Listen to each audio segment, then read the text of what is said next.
Welcome to Humanist Views, a program where we look at current issues from a humanist point of view. I'm Scott Lohman. On tonight's program, we're going to take a look at our secular community as it grows, as we expand in society, because interesting things are coming out. Today, we're taping this in October of 2012. A survey came out that says that the nuns, the people who say they don't have any religion, is now getting close to 19% of American society, which is really big. This means that those of us who don't have any religion are bigger than a number of religions nationwide. So that is major steps. But as a community, we're still learning how to do things. We're decades behind churches and that on how our community gets along and how we're doing things. So we're going to talk about different aspects of that and take a look at how women are integrating into the secular society, what they're bringing, issues and all of that. And I've got two great guests. So joining me tonight, I have Stephanie Zvan. And Stephanie is a blogger at Free Thought Blogs under Almost Diamonds. And I have Kammy Lyon, and she blogs or works with the Skeptic organization. I'm a skeptic. And so, welcome. Thank you, Scott. So, it's great having you guys on because this is a subject that's new. When I joined the humanist community, and that wasn't that long ago, I was the youngest active member, and I was not that young when I joined, and there weren't a lot of women. So now we're moving away from basically being known as a bunch of angry old white guys to now getting a little better. But with that comes growing pains in that. So first, let's talk about what brings you guys to the secular community, and then what we can do, then talk about some of the issues we're dealing with, and then what we can do going forward. My entry to the secular community has always been politics, really. I was raised on politics. I had a mother who was a president of a nonprofit, was the mayor of her town, that kind of thing, and always very explicitly feminist. And as I got to a point in life where I could be more politically active, it turned out that largely the atheists were working on the kinds of issues that, or at least talking about the kinds of issues that I wanted to be more involved with. And so that and the fact that I was an atheist, although it had never been very important to me before because I wasn't raised with religion, that really brought me into atheism as a platform. Okay. Yeah, because before, mainly, you know, those of us who had moved as the places, we've left religion and now we're there. And so that part of our community is still relatively new in taking a specific secular approach to politics. Yep, and mine is a little different because I've never been religious, but for the last 3 decades, I've watched religion really encroach on the gains that were made in the rest of society in the 60s and 70s. Yeah, and that's a big thing that we need to do that because we've seen specifically fundamentalists creeping into parts of society, and even though they think they're getting it back, they're actually damaging things on that. So that's definitely something for us to work on. Kammy? Well, I was raised in a nominally Christian home, but probably dropped off at Sunday school so that my parents could have some time away from us because, as a parent, I'm like, that sounds like a good idea, 2 hours away. I've met your siblings. Kid breaks are always a good thing. Yeah, so we just nominally, and as I grew, but I never, I really never really connected to it at all. And I did go through a born again phase in my, mid to late teens when I was a sort of a, my mom wasn't really available for whatever reason, and my dad was out of the picture, and I was a lonely kid, and I went to a revivalist show actually one time, and I came home telling my mom I'd found Jesus, and really tried to live that for a while, and I did it for a long time, and then I started to see the hypocrisies, and I started to, really question, like, why I wasn't feeling what everybody else said they were feeling. And so it just basically came down to, I don't really think there's anything there. I don't think there is. I think whatever is there, people are making up in their own head because they want it so much. And so once I started to step away from it, it was really interesting because in my typical kind of arrogant fashion, I thought I was the only one who ever thought of this.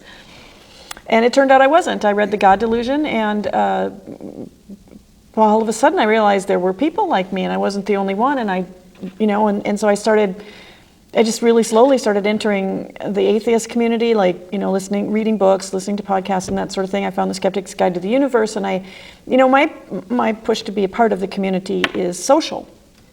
I hang out with a lot of people who are really interested in promoting science, and which is what I do too. I promote science, but I'm not very sciencey. I don't know much about science. I don't even really want to know that much about science. I just really like hanging out with rational people. Plus, my ultimate goals are to promote a rational society. And within the secular community, I find ways to do that. I can find ways to do that, so.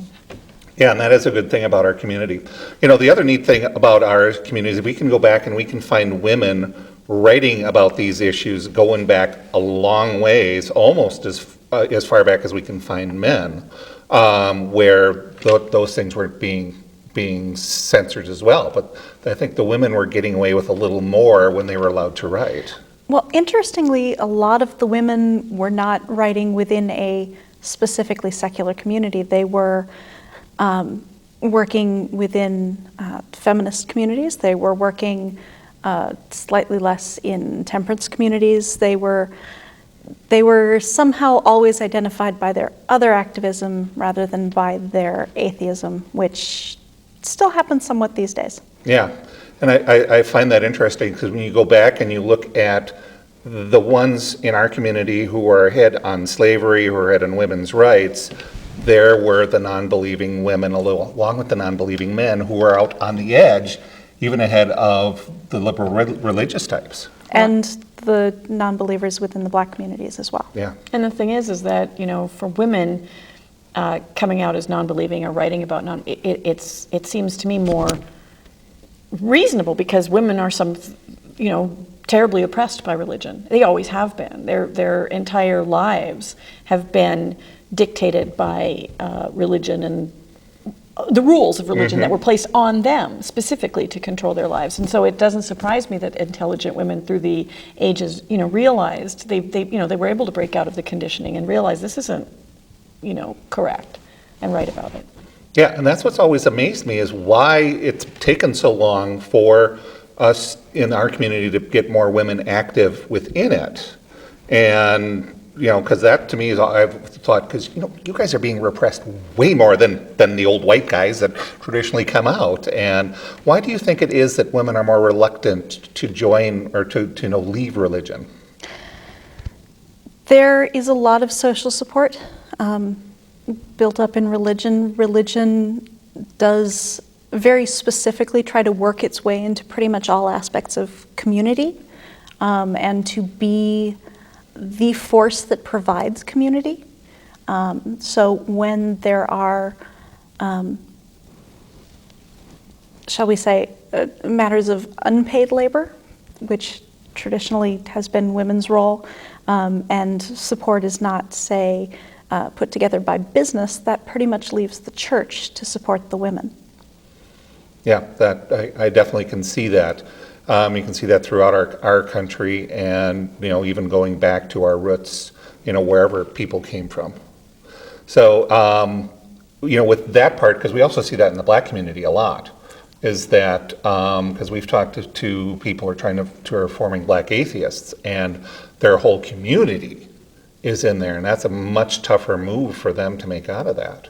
So how can we, right now we are having the controversy of growing as a community. We're trying to do things that religion has got structures in place, and we're trying to go, well, do we want to do it like them, or do we want to do it like that? It's a tricky thing to try and create a community when, as they say, we don't believe in anything, but we have a number of principles and values in that. And goals. And what? And goals. And goals, yes. That's the thing, right? Why are we doing this? Yes. Why do we get together and talk to each other about it? It's not just because we sit around and talk about how much we hate that some people think God exists. We're actively trying to change the way some of those people are trying to control our culture, our laws, yes. our government. So goals, I think, are the thing that's really important for us to focus on. What exactly are we aiming at? And, why has it taken longer for women to get involved with those? Yeah. One of the factors also is, I mentioned that there have always been, very strong secular women actually leading social change, but that tendency to decide that whatever kind of activism they're doing is what identifies them, as opposed to their atheism, is still a force today. There's a fairly strong controversy right now about declaring that you are an atheist and any other kind of whatever. It's hard to explain because, frankly, it doesn't make a lot of sense. But there are things that have always been a part of mainstream atheism within the U.S. There is philosophy. There is an appreciation of science.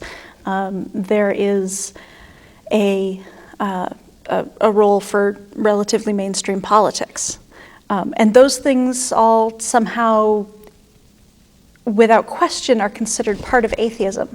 But if you start to get into social justice, if you start to get into somewhat more radical politics, if you start to talk about feminism or racism or anything, even though those things are just as strongly connected through history and through, frankly, philosophy, with atheism, suddenly it's no longer atheism. It's just whatever. It's just feminism or just anti-racism or just radical politics.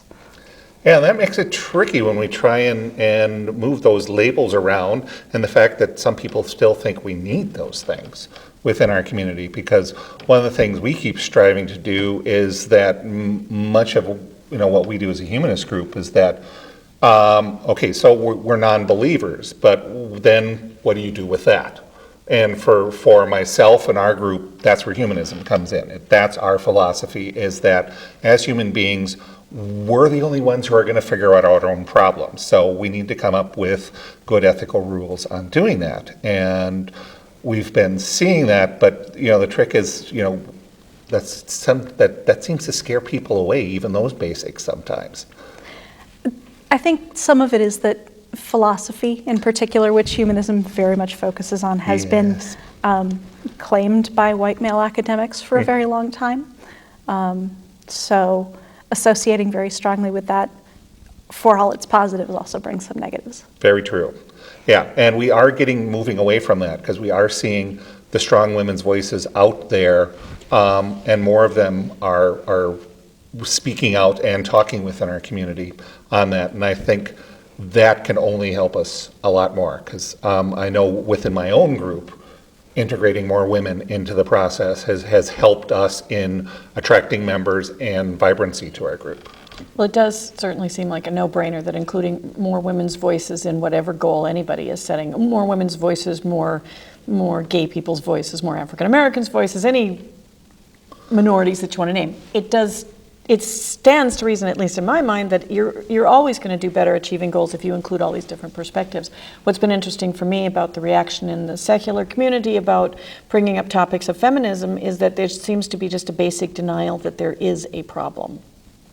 And more interestingly, if you can call the nightmare that the last year and a half has been interesting, is that in the effort to deny that there is a problem with sexism or misogyny in our community, the worst kind of sexism and misogyny has been committed against women in our community and some men who support them. So, yeah, and that to me is a big deal, that we need to work to fix that, and point out that no, we're not going to take the same mistakes that religion has done over the centuries in repressing half the species, in having to control. So we can work on joint efforts on that.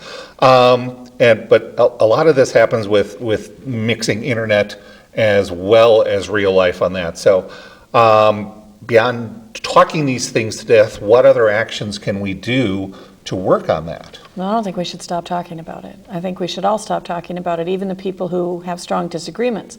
At this point, we're fighting hardest just to keep the conversations barely civil. And I think, unfortunately, that's kind of the battle we need to fight right now, is to get the conversation back to civility and then really discuss it as much as possible. Keep listening to what people have to say about it. I would disagree slightly with the emphasis on civility, but I would say let's bring it back to issues. And the civility I'm specifically talking about isn't that we have to be civil and that we shouldn't stop expressing our anger. The civility that I'm talking about is that when we're expressing our anger, we're not getting nearly as uncivil, shall we call it, as some of the people who are expressing their anger, their opposition to our views. But I'm not disagreeing with you that the narrative and the discussion needs to change, just that it's not because it's not civil, it's because we're not actually talking about anything. Right. That's an excellent point. Yes, Exactly. Get back to getting the conversation moving. Yep. But, and frankly, when we have identified specific issues and identified specific actions that can be taken on those issues, there has been enough support to not universally fix problems, but to make a great deal of forward motion. And as Kammy says, the last year and a half has been, exhausting, but we need to not lose sight of that. Well, for people who are interested, what some of those specific things that are being identified are, Stephanie's blog is an excellent place to go. Stephanie has done a really fantastic job of outlining, not just certainly, what's going on with the various fights, but also, really getting to the heart of what should be the main question. We have this problem, what should we do about it? And what are some effective ways to try to tackle it? So you can find a useful history or a useful discussion about what we need to start looking at, like basically sexual harassment policies and things like that. Which are important things to have, because when we were a very small community, you were able to generally point out who the bad characters were and go have a chat with them. And I think offline, the next big thing that needs to happen, and is already happening, but we'll see, it'll take a few years, I think, for us to see it bear fruit, is getting more women not just placed in leadership roles, because sometimes that's the easy part, but get them trained for leadership roles. It's not that hard to get a woman on your board and have her burn out after a couple of years because of lots of issues. But in particular, the Secular Student Alliance and the Center for Inquiry's CFI on campus both do a enormous amount of work to train activists at mostly the college level. And at that level, you don't have the kinds of disparities in gender that we see much later. So if we can hang on to a lot of those activists and not scare them completely out of the community with some of the other things that are going on, we will see things change. The other thing is, the trick with our community is that for the most part, most secular organizations don't have a fixed home. And I think sometimes when you're forming communities, we can see the advantage that a church has for having a building, for having a physical building in a physical location that people come to, and you can have meetings beyond the normal weekend church services. And our communities are starting to get to the point where we now will have a home, and then I think that will help in that part on that, because other than that, right now, it's mainly Unitarian societies that have homes and are national organizations, but as a local group, we have no permanent home. Well, and there are people who, there are people in the community who don't necessarily even want it to be as defined as that. I mean, there are people who basically are fighting against the whole idea of having a home because they're fighting against the idea of atheism having any sort of dogma, any sort of, there are people that are part of the community who basically are concerned that, about the idea that we have people that are leaders, that we look to certain people as leaders and that sort of thing. So, I mean, I think that's a basic thing to kind of get past, the definition of what the secular community is and what its goals are, and to get a more of a majority of people heading in generally the same direction.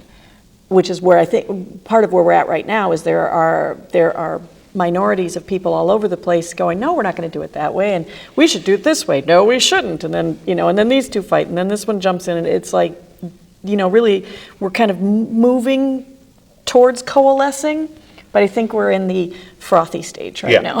If that makes any sense at all. We haven't gotten to the beer, we're just at the foam right Yeah. now. Well, I think as our numbers continue to grow, that will help a lot because, frankly, the Minnesota atheists and the Humanists of Minnesota don't have the same focus. Correct. They don't have the same kinds of community. They don't do the same kinds of events, except for the whole solstice program. But And Minnesota that skeptics. works. And Minnesota skeptics. Totally different thing, too. Yep.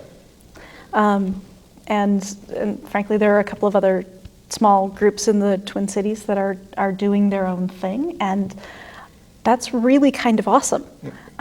It helps mean that no one group has to be everything to everyone.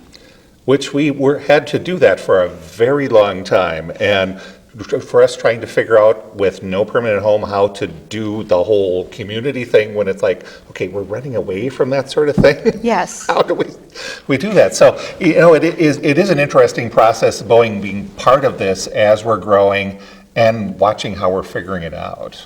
Well, and you mentioned people who are running away from that, and hopefully we can get to a point where we understand the differences between their needs and the needs of people like me who grew up without religion, because I think at this point there's a lot of unidentified friction there. Yeah, there are certain things we I think have a unique community in that we don't have the percentages of things of other communities of people who are raised in it. So we don't have the kids that have watched the older ones do this for a long time.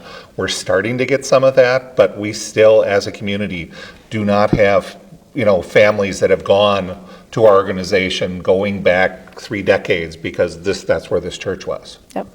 So those are things that, make it different for us. But we also then have the advantage of once people get into our community, they get excited about things and bring in the new ideas. I think the internet, even though it's both a bane and a good thing, has been leaning more towards the good because more people have been able to find out about our philosophy and atheism and that than they could. Like, I grew up in a small town, and while I read all of the science fiction books in my town library, I don't think there were any in there on humanism or atheism. So we now can put those resources on the web that people can watch when they start having those doubts. The other thing that a larger community will provide, and it's hard to say this without saying everybody's been doing everything wrong for a long time, which they haven't been, but more people in the community also gives us more resources for leaders, which means that we have people who frankly will be able to specialize a bit more as leaders. They'll be able to take on responsibilities for things that they're good at without having to take on some things that they're not necessarily good at. Not everybody is as good with people as they are with, say, putting events together, or vice versa. I'm not talking about you. Well, if we're good at both. Some people are just awesome. But I think that will take some strain off of our communities as well, because that's already something that happens within, say, a church community that is large enough. Different people take on different roles and do what they do best. Yeah, and then they can be trained as they spot somebody else who likes that kind of thing. And we're working on that, but again, we're still small and scattered, and all of our stuff is stored in people's basements. Yep. One thing about the internet that I was thinking, something you said made me think of this, is that it particularly this last year and a half, it's been fairly easy for me to think of the internet as a bad thing because we've been cudgeled with it. But on the other hand, some of us find a lot of our support there too. I mean, Steph and I are friends in real life, but we spend more time talking to each other on the internet than in person, and it's the same thing. So maybe we've found our enemies, but we've also found our friends there. So and our supporters there, and we've been able to communicate that way. And organize. Organize. Yeah, because we're also seeing other groups come in. There is a national organization called Women in Secularism that's just starting up, which I think is neat. Some of our community thinks, we can't be slithering off. It's like, no, we start getting extra support out there, and I think that's... Now, just because I want to give them both credit, I think you're talking about two things. Yeah. There's a Women in Secularism conference that is put in by CFI, Right. and there is also Secular Woman, There which I is was just started confusing up. titles there. I was And going. they're both great. Yeah. So, And I think, it's that, because then it shows off the diversity of our community, as well as giving other starting points for people to get into it. And, I found this group through a Star Trek convention, which, once people know me, surprises nobody at all. They did that. But that's how I got into humanism, when I, found that and started reading about that and realizing, this is the way I've been looking at things the whole time. And sometimes people, especially now with the nuns growing bigger, that doesn't mean they're all in our community or even know about us. They just know they're not over there. Right. And so that's some of the things we need to work on too. I work on that sometimes, outreach, that's one of the main things I like to do, is try to, like last time I was on the show, we talked about Skepticon and convergence and identifying audiences and providing opportunities for them to engage in some science education that they wouldn't necessarily have an opportunity to. Like, I can, this last Skepticon was particularly successful at having science educators and giving them an audience that was looking for them. And it was a really great convergence, shall we say, of like this something that everybody needed. And they also make it fun. Fun and interesting, The cool thing that the younger generation is getting when it comes to science that I didn't get is, with the advantage of television networks, is we have things like Mythbusters, and we have things like the Skepticon, where we're bringing in scientists who can talk about these subjects and get into the fun aspects of science and get the younger ones going, and let them know that it's not as stodgy. Yeah, it's not, and that even if it is stodgy, the fact is that there actually is a community. I can't tell you how many people I've talked to that are the same as me. They didn't know we were there, and then they found us, and they're like, that's just like me. Yeah, so I'm thinking that's this is going to be some of our biggest advantages on that. So we're about to the end of the show. What are some quick conclusions on what we're doing and where we can go? I want to say we're at the moment kind of at a tipping point for women in secularism. This last year and a half has seen the Women in Secularism Conference. It has seen Secular Woman. It has seen a number of collectives of female writers getting together. It has seen more people understanding why women have been felt left out and been left out of secularism. So I mentioned the Women in Secularism Conference. Just a few months after that, there was the, I'm going to get this wrong, Feminine Faces of Free Thought, I think it is, convention in Texas. So everything that we're doing for the first time is kind of exploding right after that. Well, things that I think we just need to keep, as long as any one of us have the strength to keep working on outreach and bringing more people, diverse people into our movement, we should be, and then sometimes some of us need to take a break and then come back to it. But the main thing is that we support the idea of bringing more voices into the entire enterprise. And that's a great place to end it on. I want to thank you two for joining me on the program. It's been great having you. We've been flashing on the screen their websites where you can find information on them, so do that. We'd also like to hear from you what you think of the program, so you can contact us through our website or send us one of those old-fashioned papery things you stick in an envelope and mail. We'd love to hear what you think about our program and topics for us to cover in the future. Thank you for joining me on this edition of Humanist Views. I'm Scott Lohman. Good night.